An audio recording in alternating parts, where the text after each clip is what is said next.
Podpis pisma o nameri pomeni, da so izpolnjeni pogoji za nadaljevanje procesa združevanja. Zadružništvo v Sloveniji se ves čas preoblikuje, zaradi izboljšanja konkurenčnosti pa so takšna povezovanja nujno potrebna, sta si bila enotna direktorja.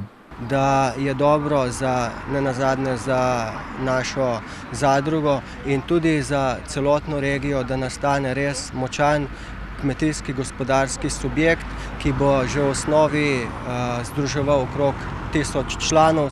Ki bodo na začetku zagotavljali 65 milijonov evrov prihodkov, novo zadružno podjetje pa bo zaposlovalo 260 ljudi, še dodaja. Za nas pomeni to zagotovo dolgoročno rešitev in pa stabilno poslovanje.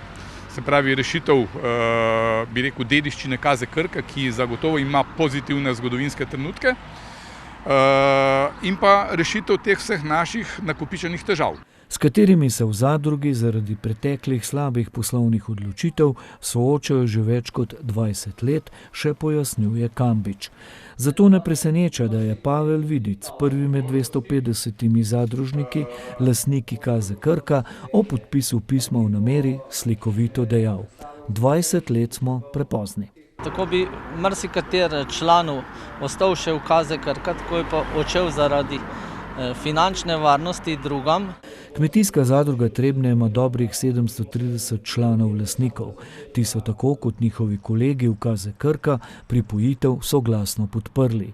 Takšno odločitev je vzpodbudila tudi trenutna situacija v kmetijstvu. Ta trenutek lahko rečem, da je v kmetijstvu katastrofa, predvsem na proizvodnji mesa. In prav nova združena zadruga naj bi imela osrednjo vlogo pri odkupu mleka in mesa ter odkupu in prodaji zelenjave v 12 občinah jugovzhodne Slovenije.